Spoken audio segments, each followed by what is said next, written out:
আজকের বিশেষ খবর হলো বিধানসভার উপনির্বাচনে জয়লাভ করা ৫ জন বিধায়কের আজ শপথ গ্রহণ। হই হট্টগোলপূর্ণ পরিস্থিতির জন্য সংসদের শীতকালীন অধিবেশনের কাজকর্ম চতুর্থ দিনেও স্থগিত। শিবসাগরের ঐতিহাসিক কীর্তির জন্য রংঘরের সৌন্দর্য বর্ধন ও গৌহাটির আসাম রাজ্য চিড়িয়াখানার উন্নয়নের জন্য কেন্দ্রীয় সরকারের ২০০ কোটি টাকার অনুমোদন এবং আইআইটি গুয়াহাটিতে আগামীকাল থেকে ১০ম বার্ষিক ভারত আন্তর্জাতিক বিজ্ঞান মহোৎসবের ২রা ডিসেম্বরের অনুষ্ঠানে ভারতীয় মহাকাশ গবেষণা সংস্থার অধ্যক্ষ তথা বিশিষ্ট বিজ্ঞানী এস সোমনাথের অংশগ্রহণ। এবারে বিস্তারিত খবর। রাজ্যে সম্প্রতি অনুষ্ঠিত বিধানসভার উপনির্বাচনে বিজয়ী ৫ জন বিধায়ক আজ বিধানসভার নতুন ভবনে আয়োজিত এক অনুষ্ঠানে শপথ গ্রহণ করেছেন। বিধানসভার অধ্যক্ষ বিশ্বজিৎ দৈবাড়ী, ধলাই আসন থেকে নিহার রঞ্জন দাস, বঙ্গাইগাঁওয়ের দীপ্তিময়ী চৌধুরী, বিহালের দিগন্ত ঘাটওয়াল, সিদলির নির্মল কুমার ব্রহ্ম ও সামগুড়ি আসন থেকে জয়ী হওয়া দীপ্লু রঞ্জন শর্মাকে শপথ বাক্য পাঠ করান। শপথ গ্রহণ অনুষ্ঠানে মুখ্যমন্ত্রী ড হিমন্ত বিশ্ব শর্মাও উপস্থিত ছিলেন। সংসদের শীতকালীন অধিবেশনের আজ চতুর্থ দিনে হৈহট্টগোল পরিস্থিতির জন্য উভয় সভার কাজকর্ম বাধাপ্রাপ্ত হয়। আজ সকালে রাজ্যসভার কাজকর্ম শুরু হওয়ার পর বিরোধী সদস্যরা নির্দিষ্ট ব্যবসায়ী গোষ্ঠীর উপহার ইত্যাদি বিষয় নিয়ে সভাস্থগিত প্রস্তাব উত্থাপন করলে রাজ্যসভার চেয়ারম্যান জগদীপ ধনকর বিরোধী সদস্যদের এই প্রস্তাব অগ্রাহ্য করেন। শ্রী ধনকর সংসদের কাজকর্ম বাধাপ্রাপ্ত হওয়ায় অসন্তোষ প্রকাশ করেন এবং দিনটির জন্য সভা স্থগিত রাখা হয়।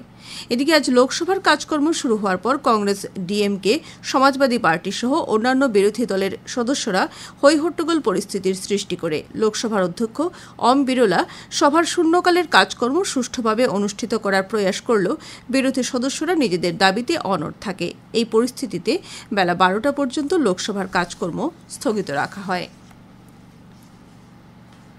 পঞ্চায়েত নির্বাচন নিয়ে রাজনৈতিক দলগুলোর মধ্যে তৎপরতা চলাকালীন সময়ে আগামী ১ ফেব্রুয়ারি থেকে ৫ ফেব্রুয়ারির মধ্যে নির্বাচন অনুষ্ঠিত করার জন্য রাজ্য নির্বাচন কমিশন প্রস্তুতি শুরু করেছে। উল্লেখ্য, মুখ্যমন্ত্রী ড হিমন্ত বিশ্ব শর্মা আগামী ১০ ফেব্রুয়ারির আগে পঞ্চায়েত নির্বাচন সম্পূর্ণ করার জন্য রাজ্য মন্ত্রিসভায় গ্রহণ করার সিদ্ধান্তের কথা জানিয়ে এই নির্বাচন নিয়ে সম্প্রতি শাসক বিরোধী উভয় পক্ষের মধ্যে প্রস্তুতি আরম্ভ হয়েছে বলে জানান।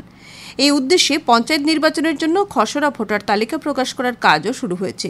রাজ্য নির্বাচন কমিশনের একটি সূত্রে জানানো হয়েছে যে পঞ্চায়েত নির্বাচনের চূড়ান্ত ভোটার তালিকা প্রকাশ করার আগে আগামী ১০-১১ ডিসেম্বর পঞ্চায়েত নির্বাচনের খসড়া প্রকাশ করা হবে। অন্যদিকে ১৪ থেকে ২১ ডিসেম্বর পর্যন্ত খসড়া ভোটার তালিকা ও দাবি আপত্তি নিষ্পত্তি করা সহ ২৮ ডিসেম্বর চূড়ান্ত ভোটার তালিকা প্রকাশ করা হবে। সূত্রে জানানো হয়েছে যে ডিসেম্বরের শেষের দিকে যদি চূড়ান্ত ভোটার তালিকা প্রকাশ করা হয় তাহলে জানুয়ারির প্রথম দিকে নির্বাচনের দিন ঘোষণা করা হবে। রাজ্যের দুটি পর্যটন প্রকল্পের উন্নয়নের জন্য কেন্দ্রীয় সরকার প্রায় ২০০ কোটি টাকার তহবিলে অনুমোদন জানানোয় মুখ্যমন্ত্রী ড হিমন্ত বিশ্ব শর্মা প্রধানমন্ত্রী নরেন্দ্র মোদীর প্রতি কৃতজ্ঞতা জ্ঞাপন করেন। রাজ্যগুলোকে প্রদান করা বিশেষ সাহায্যের অধীনে কেন্দ্রীয় সরকার রংঘর এবং রাজ্য চিড়িয়াখানার উন্নয়নের জন্য এই তহবিলে অনুমোদন জানায়। কেন্দ্রীয় সরকার আসাম রাজ্য চিড়িয়াখানা তথা উদ্ভিদ উদ্যানের জন্য ৯৭ কোটি ১২ লক্ষ টাকা এবং শিবসাগর রংঘরের সৌন্দর্য বর্ধনের জন্য ৯৪ কোটি ৭৬ লক্ষ টাকার তহবিলে অনুমোদন জানিয়েছে। রাজ্যের সর্বাঙ্গীন বিকাশ ও উন্নয়নের জন্য প্রধানমন্ত্রী নরেন্দ্র মোদী নেতৃত্বাধীন সরকারের গ্রহণ করা এই পদক্ষেপের প্রতি মুখ্যমন্ত্রী ড শর্মা ধন্যবাদ জ্ঞাপন করেন। রাজ্যের বিভিন্ন জেলার ১৫ জন জেলা আয়ুক্ত একটি করে জল জীবন মিশন প্রকল্পের দায়িত্ব গ্রহণ করেছেন বলে জনস্বাস্থ্য কারিগরি বিভাগের মন্ত্রী জয়ন্ত মল্ল বড়ুয়া জানান। হাইলাকান্দি জেলা সহ বিভিন্ন জেলার আয়ুক্তরা একটি করে জল জীবন মিশন প্রকল্পের দায়িত্ব গ্রহণ করা সহ পাইপের মাধ্যমে বিশুদ্ধ পানীয় জল সরবরাহ প্রকল্প পরিদর্শন করেন। এই প্রচেষ্টার অংশ হিসেবে মন্ত্রী শ্রী মল্ল বড়ুয়া সাংসদ ও বিধায়কদেরকেও একটি করে প্রকল্পের দায়িত্ব গ্রহণ করার আহ্বান জানান। এদিকে জল জীবন মিশনের কাজকর্মের সঙ্গে জড়িত বাস্তুকাররাও ইতিমধ্যে একটি করে প্রকল্পের দায়িত্ব গ্রহণ করেছেন বলে তিনি জানান।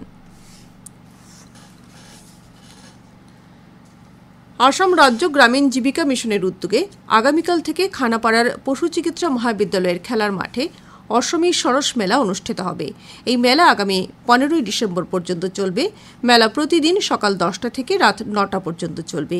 এই মেলায় রাজ্যের বিভিন্ন অঞ্চল সহ দেশের বিভিন্ন জনগোষ্ঠীর হস্তশিল্প এবং পরম্পরাগত সামগ্রীর প্রদর্শন তথা স্টল থাকবে।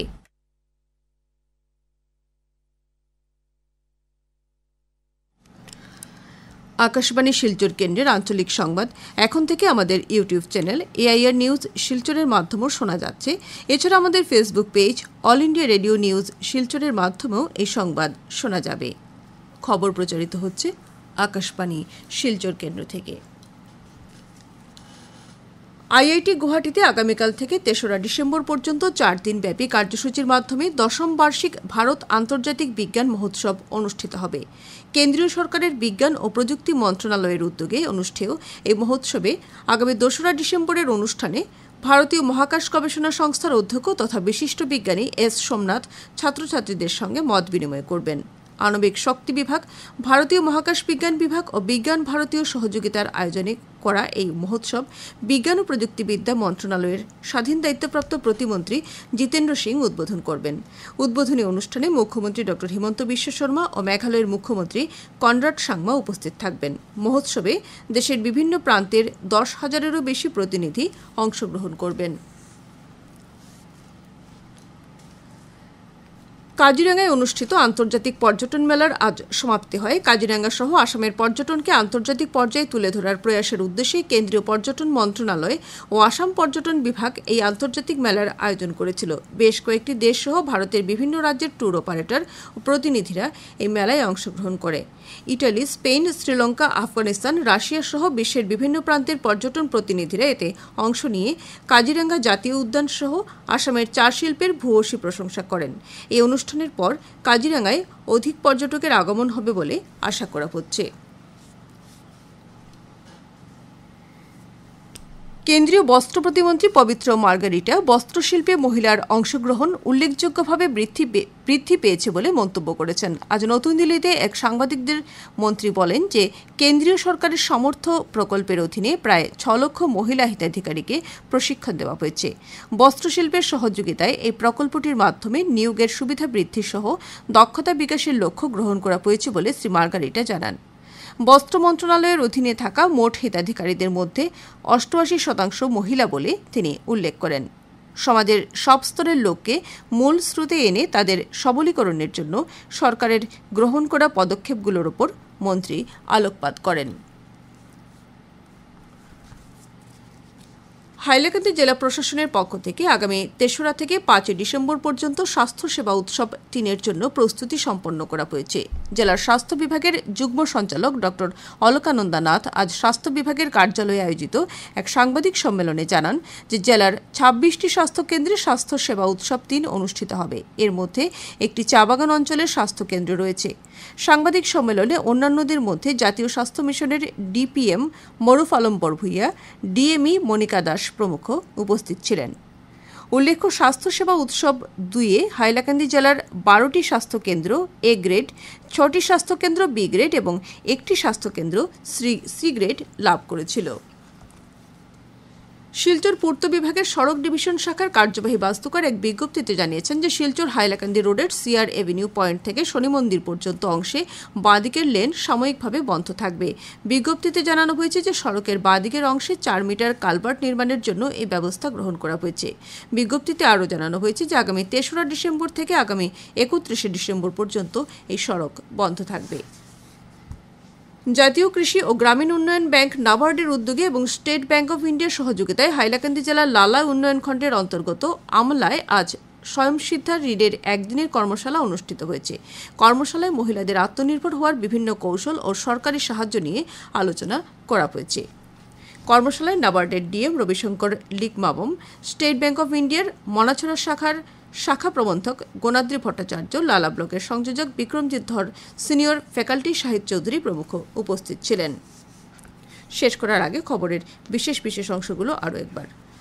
বিধানসভার উপনির্বাচনে জয়লাভ করা ৫ জন বিধায়কের আজ শপথ গ্রহণ। হই হট্টগোলপূর্ণ পরিস্থিতির জন্য সংসদের শীতকালীন অধিবেশনের কাজকর্ম ৪র্থ দিনে স্থগিত।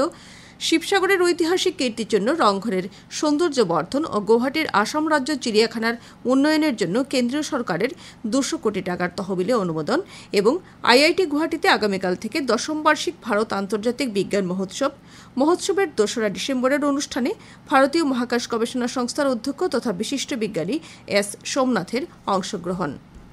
আঞ্চলিক সংবাদ আজকের মতো শেষ হলো। পরবর্তী সংবাদ আগামীকাল সকাল ৭টা ৩৫ মিনিটে।